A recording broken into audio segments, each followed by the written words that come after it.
Hey everybody, say I'm gonna try to demonstrate a technique on pressure flaking to where you can drive overshots and longer pressure flakes without getting the stacking and stuff. I've kind of talked about it occasionally when it's come up of seeing people comparing indirect percussion flakes compared to direct pressure flaking. We have the Ishi stick that'll help to throw those longer flakes, but I wanted to show you another procedure too. First, let me go ahead and work this piece down a little bit more. I worked a piece of flint earlier today, but it looked like it was heat treated, so I wanted to get something that wasn't. So there's a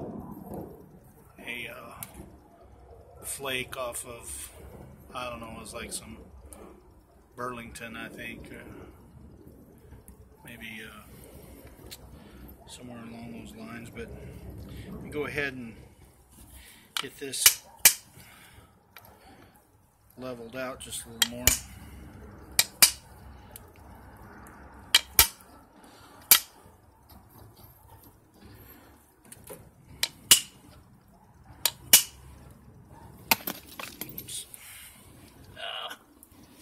Dropped it.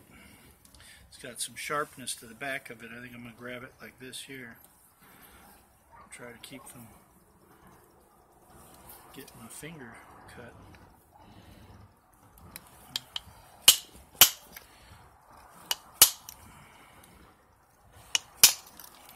And again, these pieces are just shooting down below there.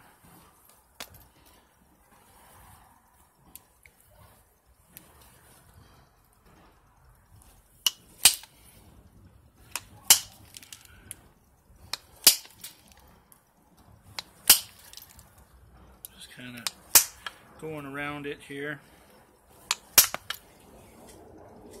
Try to level it out a little bit.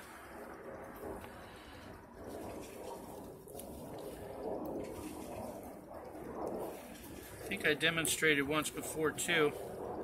Sometimes you're doing this a lot, your fingers can kind of get chewed up a little bit. So I'm using a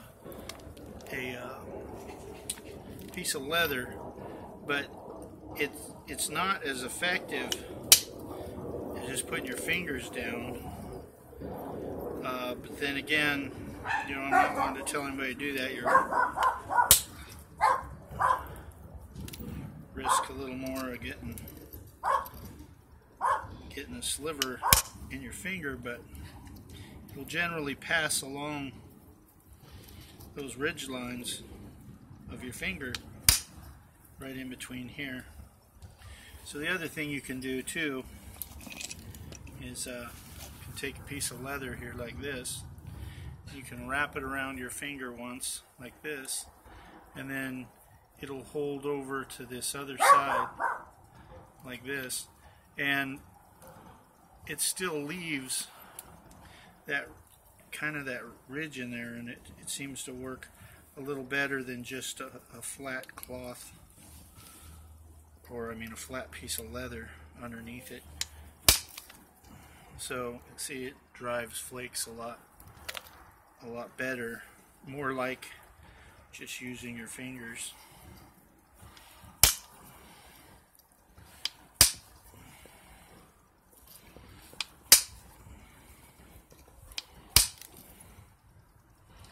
See, so I'm taking this, trying to get this flattened out. If you look at it like any flake, a lot of times you're working with high sides. You can see here the coloration where I've already been working it all across the front here, the sides.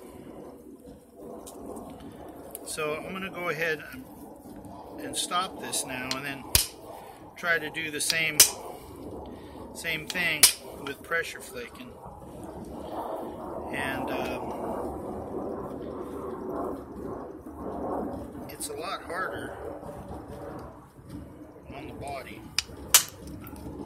obviously. You can see the nice flakes I'm able to take off running this and pretty much straightening it out fairly easily.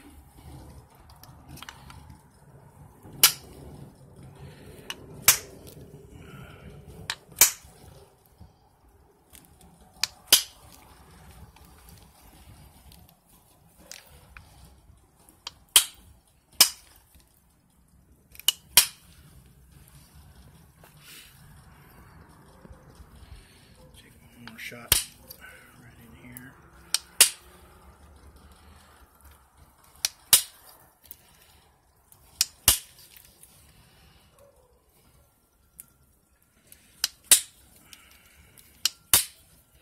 Some tough stuff.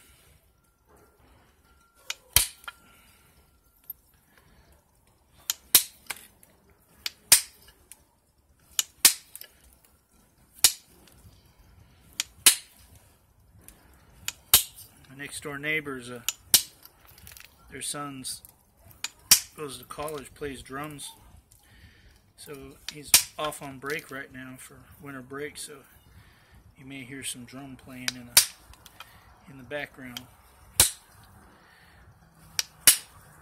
Some people don't care for it too much, you know, somebody playing drums, but me, I like it.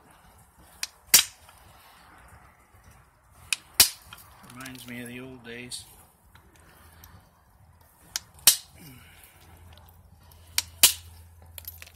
So you can see here, I've effectively gone through this not too long a time, and pretty good proficiency here so far. Right about now is when I'll say something, then it'll break.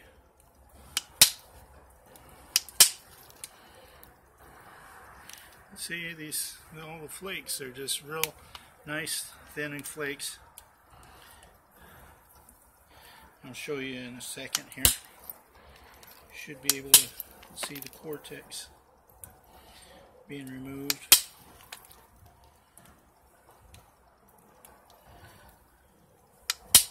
So now none of these flakes here have been anything other than shaping of getting this piece here to where it's more flatter across, because it had a real big hump, real big bulb, and you can see where the flaking has been going on. You can see all the cortex removed across here where the real high side was. Okay, so now what I'm going to do is I'll switch over to some pressure flaking, and what I've got here, I've gotten a couple pieces because I haven't been doing any pressure flaking at all, pretty much, with my shoulder problems and wrist and neck problems, everything else. But just for example, to do this once, to kind of show you guys this technique, there's one tine like this, and that you'll see this shape in the archaeological record. Okay, and then here's a short stubby guy. Okay, and I've put a piece of leather on there, and for all intents, I'm just wrap this and leaving it hang for right now. It has no purpose other than to make a temporary hand guard, because after I demonstrate this, probably won't be doing it again for quite some time.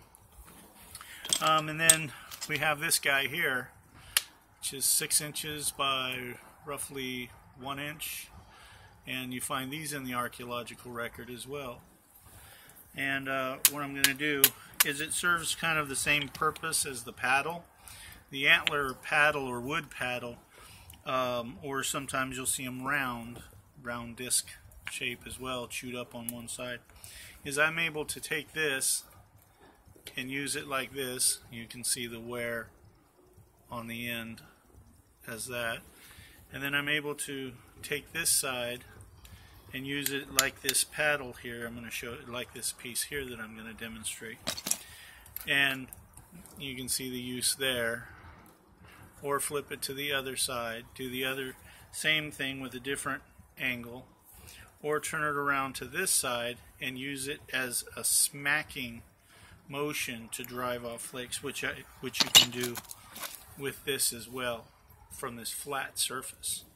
So I'll demonstrate here just on the tip here. I'll kind of pop off some flakes. Downward driving motion. And you can see there how that just took care of that. Now here I've got over here this spot here, and I'll go ahead and run this along here a little bit.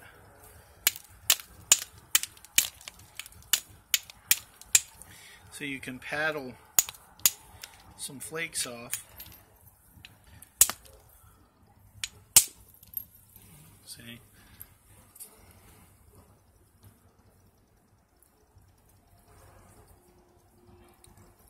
Nice thin, very flat.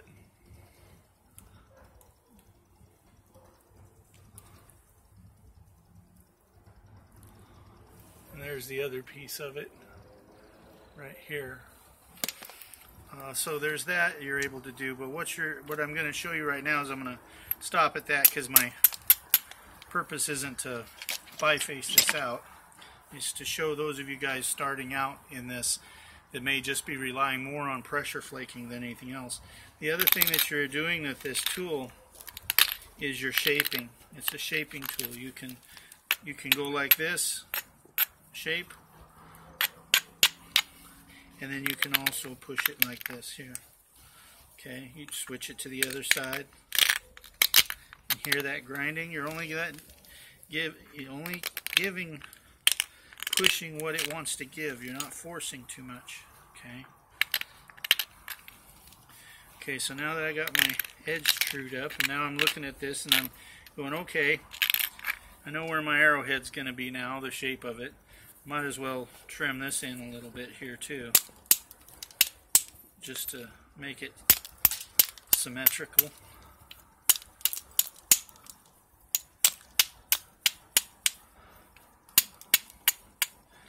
See those peeling down flakes?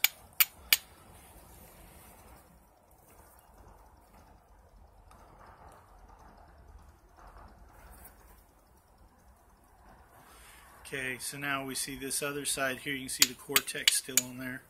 I'll pop a flake off of here.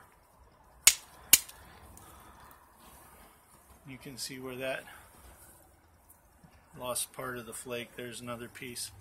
And I just showed you the cortex, so you can see what that just removed right there. Okay, so now let's go on to the pressure flake.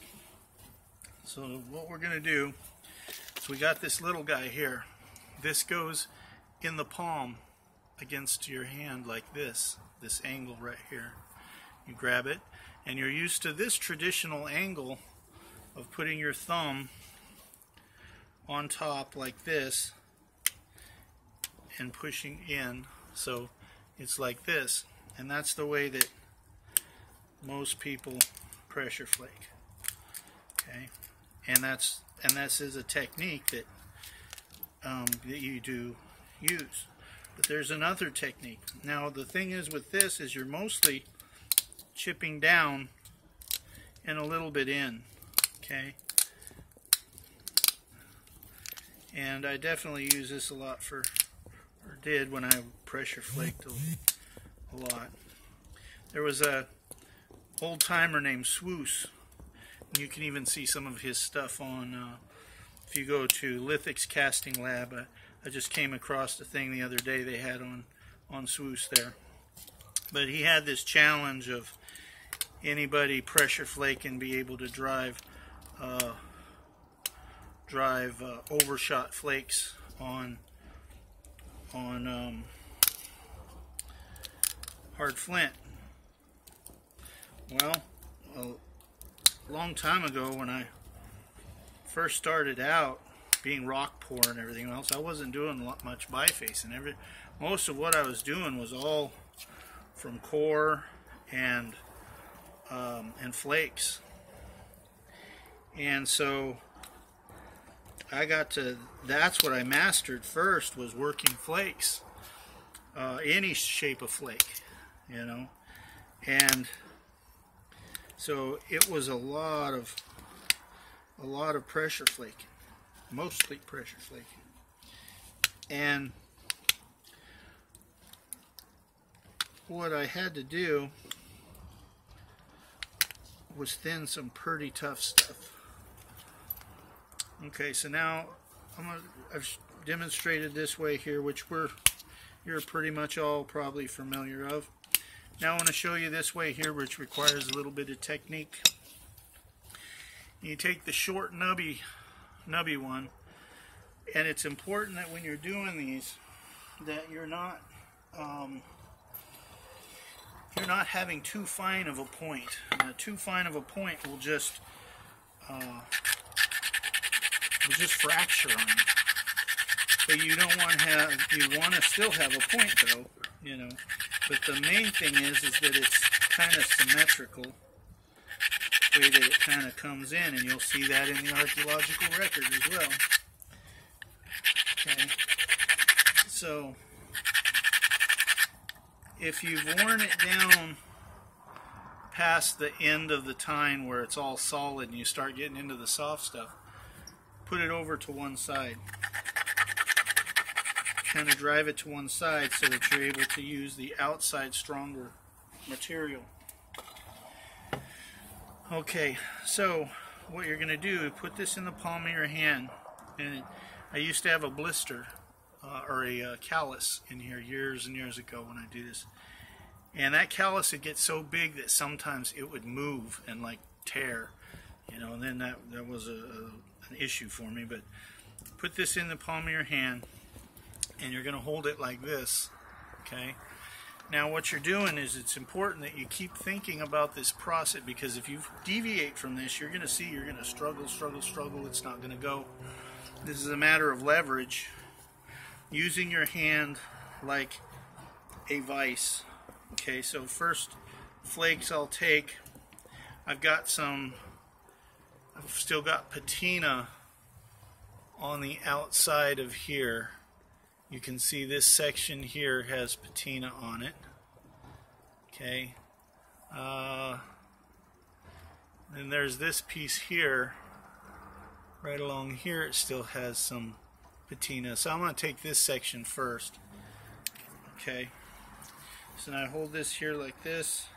And it's best to put another pad in your hand. Actually, there's something to the pads as well. What's best is to brain tan or even egg tan. You can take one of those doggy bones from Walmart or something, the chew toys, wet it down, egg tan it, and then when you're working it, you're not working it to where it's totally pillow soft. Or you'll work it till it's soft and then leave it, and then it'll harden just a little bit. So then you can fold that over in two pieces, depending on how thick it is, maybe 3 pieces.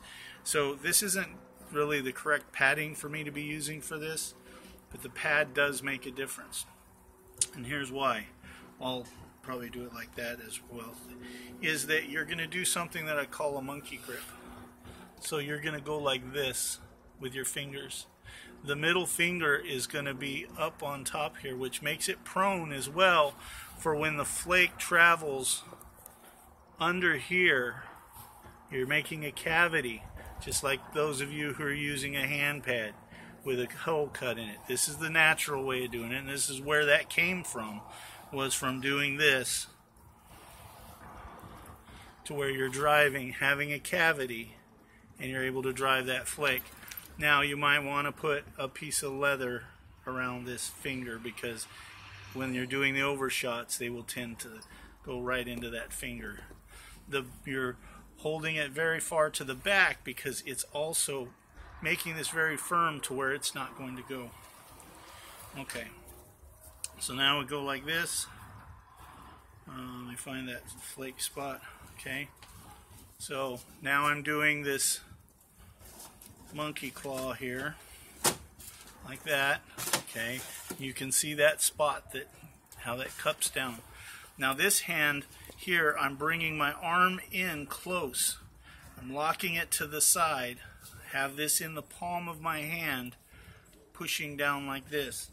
This hand goes to the inside of the thigh and locks in place like an anvil. You can also do this as having an anvil up against you with your log, such as this, to the inside, if you want to do it that way, and that makes it rock hard. So what I'm going to do is line this up on here like this, have the monkey grip, and I push down and I'm pushing down very much straight into it. I'm not doing like before where you're picking at the side and going in at an angle. This is coming down into it, and you're really aiming right to the back, right back there. So as you push pressure on here, you're going to build pressure, leaning back, set your point, lead pressure, and then lean forward, and then you're going to turn slightly, and you'll see my wrist turn slightly, and then you'll hear the flake pop. Okay. Oh, that wasn't good. That was a premature. Okay, there's one. You can see the flake in there. There's a part still in my pad, and there's that piece there. Okay. Now I'll go over here to pick another spot here. Do this one on this other side here. Kind of dress it a little bit. Okay. And if you start doing this and you're not thinking, pretty soon you'll start to struggle with it.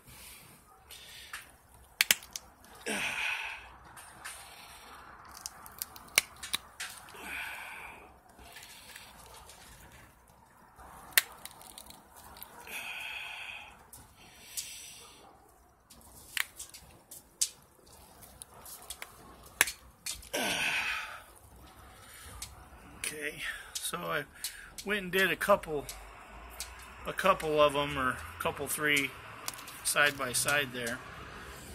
Okay, now I'll just take this one here. I'll just go ahead and set up a platform along here.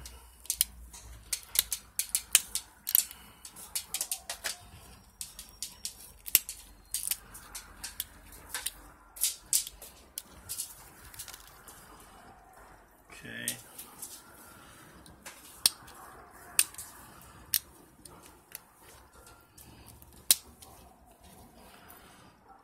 Kind of try to, I know they're wanting me inside, so I'm going to try to do this pretty quick here. Just to give an example, this has got patina all the way across here in this section, so I'm going to shoot a flake over there.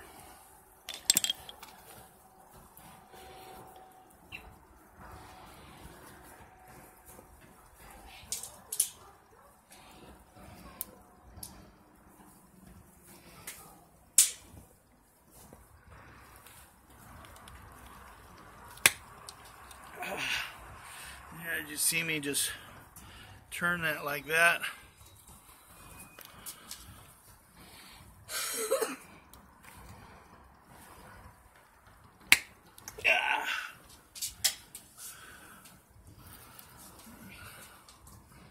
That one.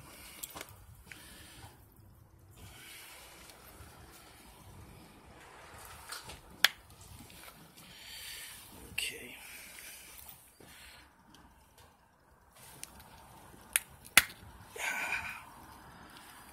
There's getting bigger. You can see slowly starting to get some more convexity on it. I'll shoot one over here on this side.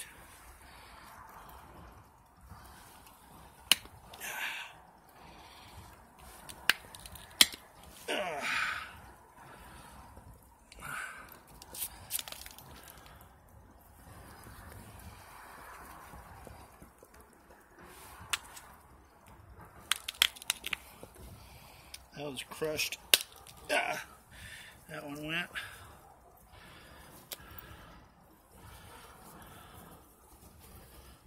Kind of kick this flake over to that side.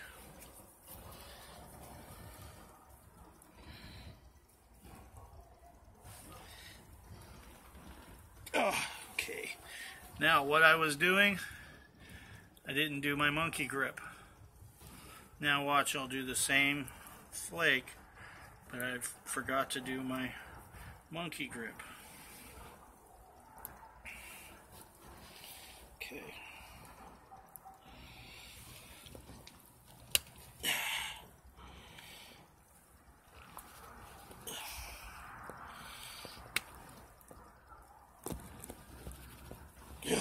Boy, that's a tough one there. There we go.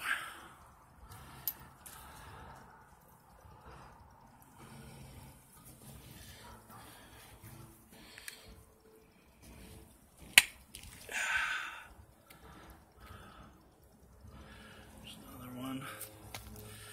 We're almost to the halfway point there. Pop it over this side.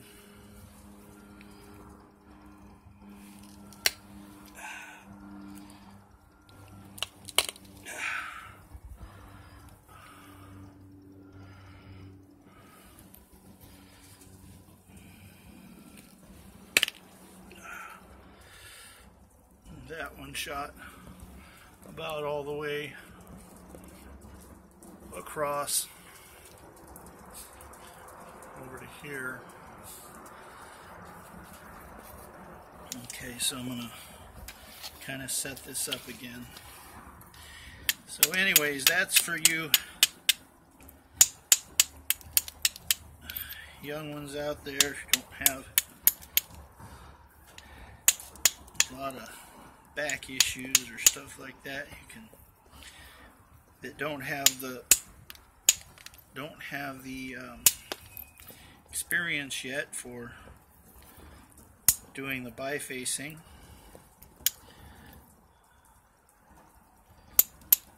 You can still push through it with your pressure flaking and get past those turtles.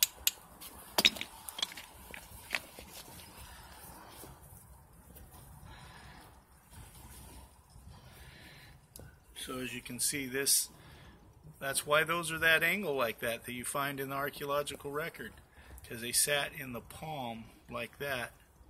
Okay, and you know, modern flint knapping, you see it's just a piece of tine that's straight. I'm not saying that wasn't used as well, but this method here gives you a lot more, and not only that, is your angle that you're working from is going more inward.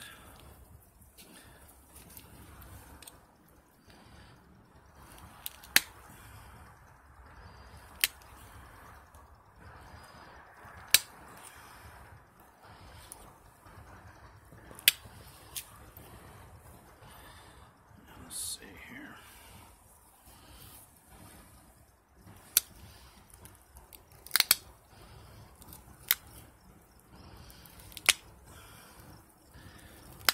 I like to try setting up the front end as fast as I can. Same way with the back. Start working on it, getting it going, and then the rest will start to fall into line. And as you go along and you do that, the flakes you'll notice will start to come out better.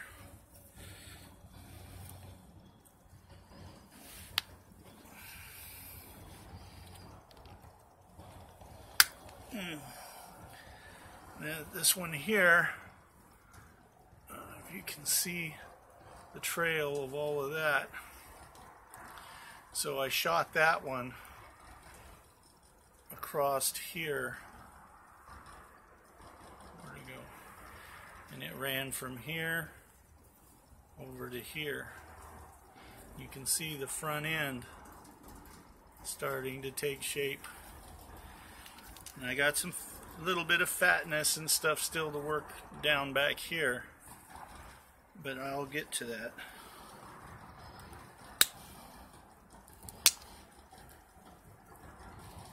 Take some of these flakes over here on this other side. And I'm still going to use the monkey grip if need be to lift this side up here.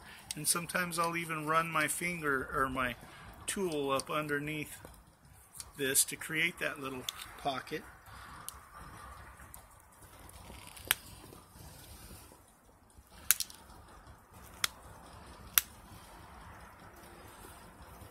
Come over here.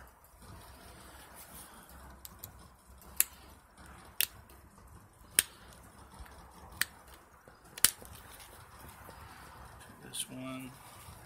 And I'm gonna shut this video off pretty quick here because it may even go off on its own. The battery's running low, or I should say the memory's running low.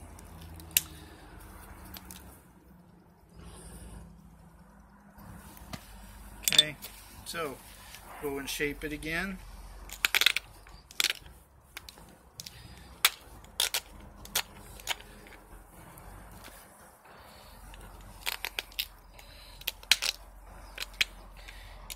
And see this flatness here, it helps to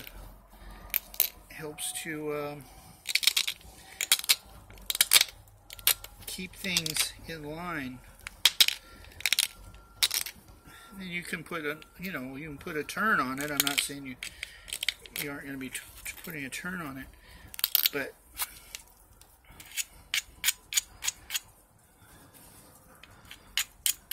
it really works good for that.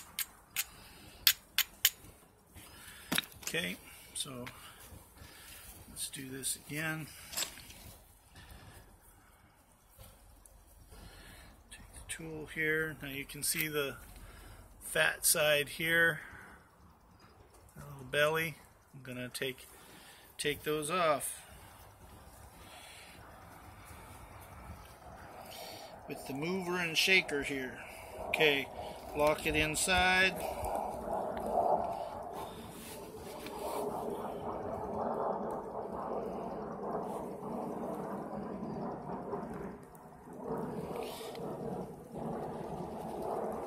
That one didn't go.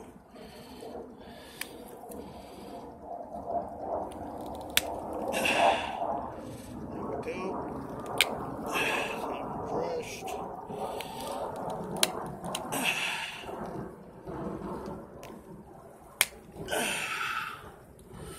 So got like 2, 3 flakes there.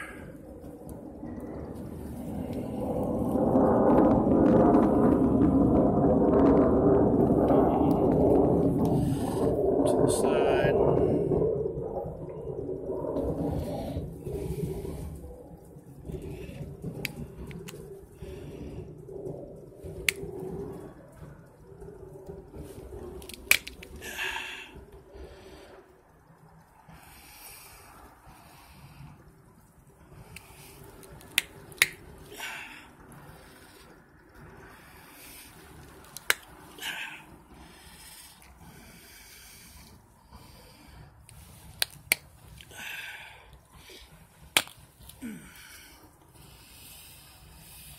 Okay, so I took another 3, 4 shots.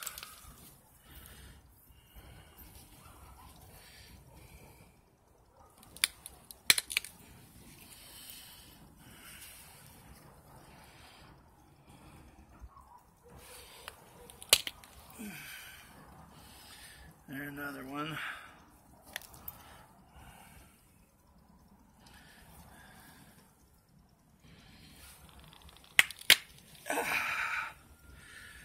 That one ran all the way across. Well, Not all the way all across, but it went over halfway because it had a concavity on this other side that it lost.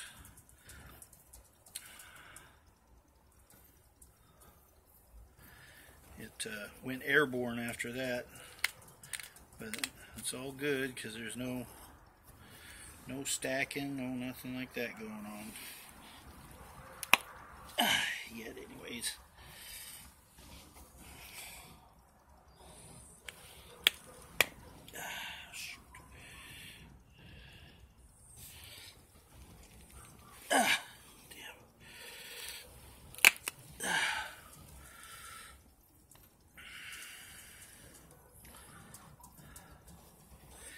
Well, I better stop at this before I go and create problems with myself.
I know I keep saying I'm going to stop, and I keep going.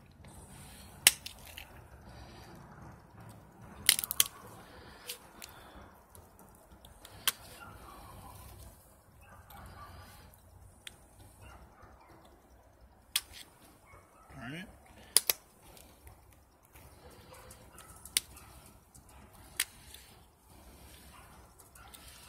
I need to dress this.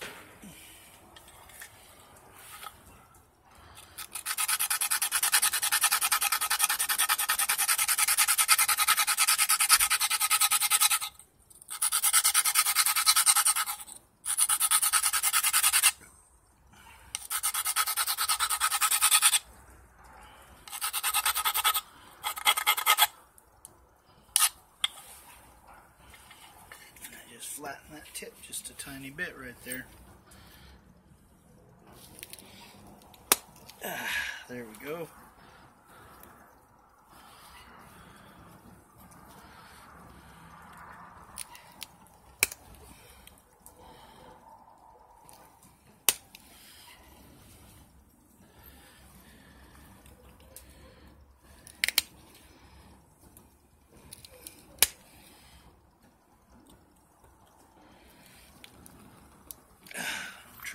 Going out too far. Need to keep it in close.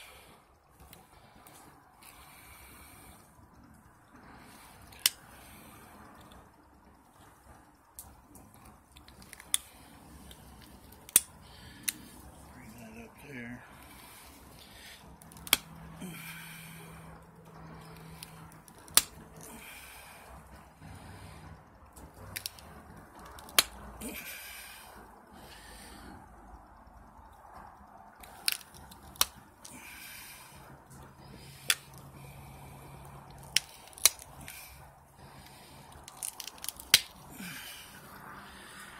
There's a whole bunch of flakes that I just went kind of right on.